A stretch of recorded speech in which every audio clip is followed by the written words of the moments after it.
ಓಂ ಶ್ರೀ ವಿಘ್ನೇಶ್ವರಾಯ ನಮಃ. ಶ್ರೀ ಗುರು ರಾಘವೇಂದ್ರ ಚರಿತ್ರೆ. ಪೂಜ್ಯಾಯ ರಾಘವೇಂದ್ರಾಯ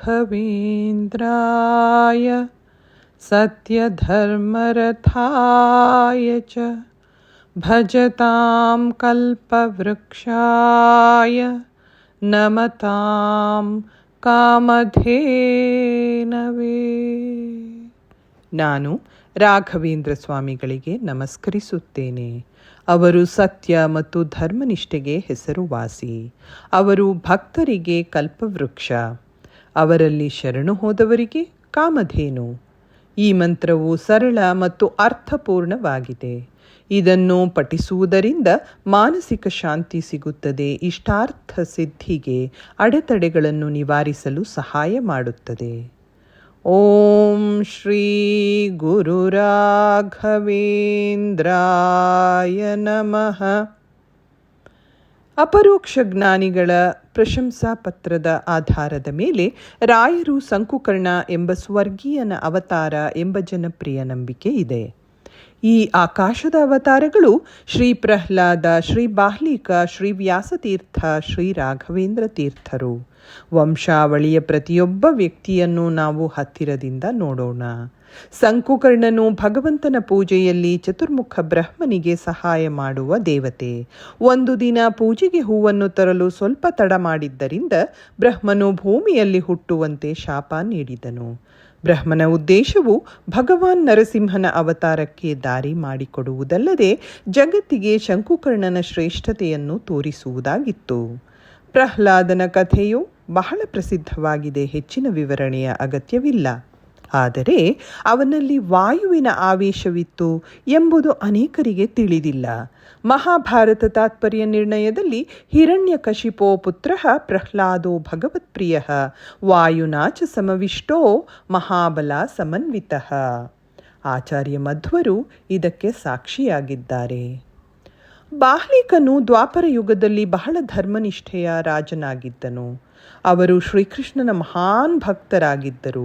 ಆದರೆ ಅವರ ನಿಯಂತ್ರಣಕ್ಕೆ ಮೀರಿದ ಸಂದರ್ಭಗಳಿಂದ ಅವರು ಪಾಂಡವರ ವಿರುದ್ಧ ಹೋರಾಡಬೇಕಾಯಿತು. ಭೀಮನ ಕೈಯಲ್ಲೇ ಸಾಯಲು ಬಯಸಿ ಯುದ್ಧಕ್ಕೆ ಸವಾಲು ಹಾಕಿದರು. ಆದರೆ ಭೀಮನಿಗೆ ಭಗವಂತನ ಭಕ್ತನನ್ನು ನೋಯಿಸಲು ಇಷ್ಟವಿರಲಿಲ್ಲ. ಬಾಹ್ಲಿಕನು ಅವನನ್ನು ಕೊಲ್ಲಲು ಬೇಡಿಕೊಂಡಾಗ ಭೀಮನು ಅದನ್ನು ಮಾಡಲು ಒಪ್ಪಿಕೊಂಡು ತನ್ನ ಅಸಾಧಾರಣ ಗದೆಯಿಂದ ಅವನನ್ನು ಹೊಡೆದನು. ಹೀಗೆ ಬಾಹ್ಲಿಕನು ತಾನು ಬಯಸಿದ ಮರಣವನ್ನು ಪಡೆದನಲ್ಲದೆ ಶ್ರೀಕೃಷ್ಣನಲ್ಲಿ ಭಕ್ತಿ ತುಂಬಿದ ಹೃದಯ ಮರಣದ ಸಮಯದಲ್ಲಿ ಕೃಷ್ಣ ಮತ್ತು ಭೀಮರ ದಿವ್ಯ ದರ್ಶನವನ್ನು ಪಡೆದು ಅತ್ಯಂತ ಗೌರವಾನ್ವಿತ ಮಾಧ್ವ ಸಂತರಲ್ಲಿ ಒಬ್ಬನಾದ ವ್ಯಾಸತೀರ್ಥನಾಗಿ ಮರುಜನ್ಮ ಪಡೆಯುತ್ತಾನೆ. ಅತ್ಯುತ್ತಮ ಬರಹಗಾರ ಹಲವಾರು ಶ್ರೇಷ್ಠ ಕೃತಿಗಳನ್ನು ರಚಿಸುತ್ತಾರೆ. ಅವುಗಳಲ್ಲಿ ತಾತ್ಪರ್ಯ ಚಂದ್ರಿಕಾ, ತರ್ಕತಾಂಡವ ಮತ್ತು ನ್ಯಾಯಾಮೃತ ಪ್ರಮುಖವಾದವು. ವ್ಯಾಸತೀರ್ಥರು ಭಗವಾನ್ ಹರಿ ಮತ್ತು ವಾಯುದೇವರ ಮಹಾನ್ ಭಕ್ತರಾಗಿದ್ದರು. 732ಕ್ಕೂ ಹೆಚ್ಚು ಹನುಮಂತ ಪ್ರತಿಮೆಗಳನ್ನು ಸ್ಥಾಪಿಸಿದ್ದರು.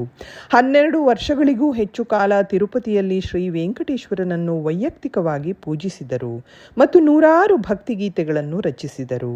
ವ್ಯಾಸತೀರ್ಥರು ಭಗವಾನ್ ಹರಿ ಮತ್ತು ವಾಯುದೇವರ ವಿಶೇಷ ಅನುಗ್ರಹದಿಂದ ವೆಂಕಟನಾಥರಾಗಿ ಮರುಜನ್ಮ ಪಡೆದರು. ಕದಂಬ ರಾಜವಂಶದ ದೊರೆ ಮಯೂರವರ್ಮ ರಾಜನ ರಕ್ಷಣೆಯಲ್ಲಿ 60 ಬ್ರಾಹ್ಮಣ ಕುಟುಂಬಗಳಲ್ಲಿ 14 ಗೋತ್ರದವರಿದ್ದರು. ಕಾಲಾನಂತರ ವಿಜಯನಗರಕ್ಕೆ ವಲಸೆ ಹೋದವರಲ್ಲಿ ಗೌತಮನು ಪ್ರಮುಖನು. ಗೌತಮ ವಂಶ. ಜನಕೋಪಮ ಕನ್ಯಕೇನ್ವಯೇಸ್ಮಿನ್. ತಂದೆಯ ಹೋಲಿಕೆ ಇರುವ ಹೆಣ್ಣು ಮಕ್ಕಳು. ಅನುಜಾತ ಸಮಾನ ಪೂರ್ವ ಖಾತೆ. ತಮ್ಮಂದಿರೆಲ್ಲ ಅಣ್ಣಂದಿರ ಸಮಾನ ಸದ್ಗುಣ ಹೊಂದಿರುವ. ನಿಜತಾತಧಿಕ ನಂದನಃ. ಸದ್ಗುಣ, ವಿದ್ಯಾಪ್ರಭಾವ ವಿಷಯಗಳಲ್ಲಿ ತಂದೆಯನ್ನೂ ಮೀರಿಸುವ ಪುತ್ರರತ್ನರು.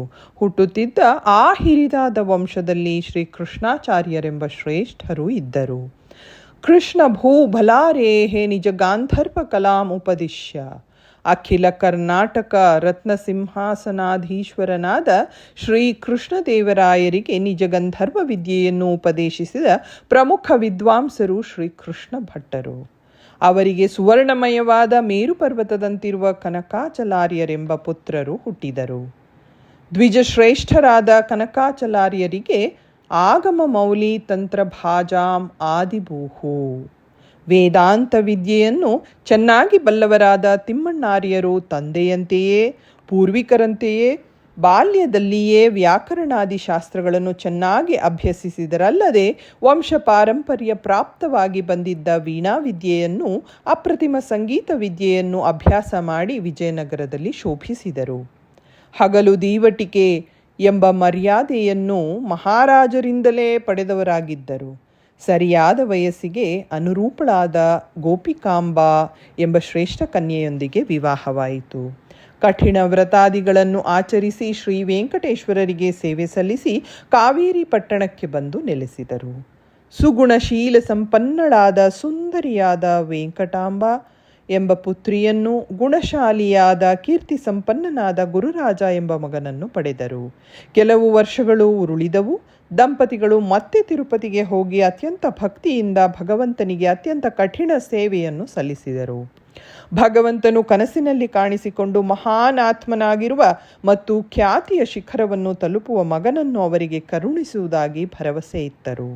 1595ರಲ್ಲಿ ಈ ದಂಪತಿಗಳಿಗೆ 3ನೆಯ ಮಗನಾಗಿ ವೆಂಕಟನಾಥ ಜನಿಸಿದರು. ತಿಮ್ಮಣ್ಣ ಭಟ್ಟರು ತಮ್ಮ ಮಗನಿಗೆ ನಾಮಕರಣ, ಚೂಡಾಕರ್ಮ ಮತ್ತು ಅಕ್ಷರಾಭ್ಯಾಸ ಮುಂತಾದ ಸಾಮಾನ್ಯ ಆಚರಣೆಗಳನ್ನು ಸೂಕ್ತ ಸಮಯದಲ್ಲಿ ಮಾಡಿದರು. ತಿಮ್ಮಣ್ಣ ಭಟ್ಟರು ಓಂಕಾರ ಬರೆದು ಇದು ದೇವರ ಪ್ರತಿರೂಪ ಎಂದು ಹೇಳಿದಾಗ ವೆಂಕಟನಾಥನು ತನ್ನ ತಂದೆಯನ್ನು ಆಂನಂತಹ ಸಣ್ಣ ವಸ್ತುವು ದೇವರ ಅನಂತ ಶ್ರೇಷ್ಠತೆಯನ್ನು ಹೇಗೆ ಹಿಡಿದಿಟ್ಟುಕೊಳ್ಳುತ್ತದೆ ಎಂದು ಪ್ರಶ್ನಿಸಿದಾಗ ತಿಮ್ಮಣ್ಣ ಭಟ್ಟರು ಚಿಕ್ಕ ಹುಡುಗನ ತೇಜಸ್ಸು ಮತ್ತು ಶಾಸ್ತ್ರದ ಒಳನೋಟಕ್ಕೆ ಬೆರಗಾಗಿ ಮಗನನ್ನು ಸಂತೋಷದಿಂದ ತಬ್ಬಿಕೊಂಡರು. ಅಂತಹ ಮಹಾನ್ ಮಗನನ್ನು ಆಶೀರ್ವದಿಸಿದ ಭಗವಂತನಿಗೆ ಧನ್ಯವಾದ ಹೇಳಿದರು. ತಿಮ್ಮಣ್ಣ ಭಟ್ಟರು ತಮ್ಮ 2ನೇ ಮಗನ ಹಿರಿಮೆಯನ್ನು ನೋಡುವಷ್ಟು ದಿನ ಬದುಕಲಿಲ್ಲ. ವೆಂಕಟನಾಥ ಚಿಕ್ಕ ವಯಸ್ಸಿನಲ್ಲಿದ್ದಾಗ ಅವರು ತೀರಿಕೊಂಡರು. ವೆಂಕಟನಾಥನು ತನ್ನ ಸಹೋದರ ಗುರುರಾಜನ ಆಶ್ರಯದಲ್ಲಿ ಬೆಳೆದನು. ಶಿಕ್ಷಣದ ಆರಂಭಿಕ ಭಾಗವು ಮದುರೈನಲ್ಲಿ ಉತ್ತಮ ವಿದ್ವಾಂಸರಾದ ಅವರ ಅಕ್ಕನ ಪತಿಯೂ ಆಗಿದ್ದ ಲಕ್ಷ್ಮೀ ನರಸಿಂಹಾಚಾರ್ಯರ ಆಶ್ರಯದಲ್ಲಿ ನಡೆಯಿತು.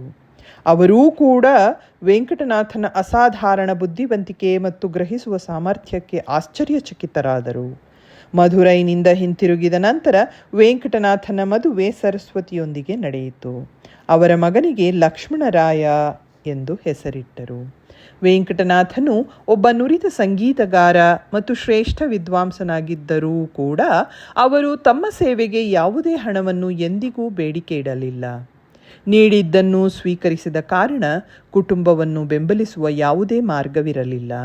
ಸಂಪೂರ್ಣ ಕಡು ಬಡತನದ ಜೀವನವನ್ನು ಸಹಿಸಬೇಕಾಗುತ್ತದೆ. ಅವರು ಎದುರಿಸಿದ ಕಷ್ಟಗಳು ಯಾರ ಹೃದಯವನ್ನು ಕರಗಿಸುತ್ತದೆ. ಅಷ್ಟಾದರೂ ಅವರು ಎಂದಿಗೂ ತನ್ನ ಸಮಚಿತ್ತವನ್ನು ಕಳೆದುಕೊಳ್ಳಲಿಲ್ಲ ಅಥವಾ ಭಗವಂತನ ಮೇಲಿನ ನಂಬಿಕೆಯಲ್ಲಿ ಅಲುಗಾಡಲಿಲ್ಲ. ಸ್ವಯಂ ಅಧ್ಯಯನ ಮತ್ತು ಉಚಿತ ಬೋಧನೆಗಳನ್ನು ಮುಂದುವರೆಸಿದರು ಮತ್ತು ಶ್ರೀ ಸುಧೀಂದ್ರ ತೀರ್ಥರಲ್ಲಿ ಆಶ್ರಯ ಪಡೆಯಲು ನಿರ್ಧರಿಸಿದರು. ಶಿಕ್ಷಣವನ್ನು ಮುಂದುವರೆಸಿದರು. ವೆಂಕಟನಾಥರು ಆಗಿನ ವಿದ್ಯಾಪೀಠವಾದ ಕುಂಭಕೋಣಂಗೆ ಹೋದರು.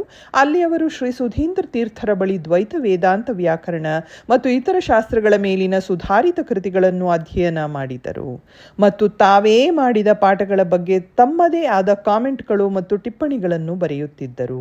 ವ್ಯಾಕರಣದ ಮೇಲೆ ಅಸಾಧಾರಣ ಪಾಂಡಿತ್ಯವನ್ನು ಬೆಳೆಸಿಕೊಂಡಿದ್ದರು. ಹಲವಾರು ವಿದ್ವಾಂಸರನ್ನು ಚರ್ಚೆಯಲ್ಲಿ ಸೋಲಿಸಿದರು. ಅವರ ಜ್ಞಾನ ಮತ್ತು ವ್ಯಾಕರಣದ ಮೇಲಿನ ಪಾಂಡಿತ್ಯಕ್ಕೆ ಸಂತೋಷಗೊಂಡ ಸುಧೀಂದ್ರ ತೀರ್ಥರು ಅವರಿಗೆ ಮಹಾಭಾಷ್ಯಾಚಾರ್ಯ ಎಂಬ ಬಿರುದಿತ್ತರು. ವೆಂಕಟನಾಥರು ಅನುಮಧ್ವ ವಿಜಯ, ಸುಮಧ್ವ ವಿಜಯದ ಲೇಖಕರಾದ ಶ್ರೀನಾರಾಯಣ ಪಂಡಿತಾಚಾರ್ಯರಿಂದ ಒಂದು ಕಿರುಚಿತ್ರವನ್ನೂ ಸಹ ಬರೆದಿದ್ದಾರೆ. ಮುಂದುವರಿಯುವುದು.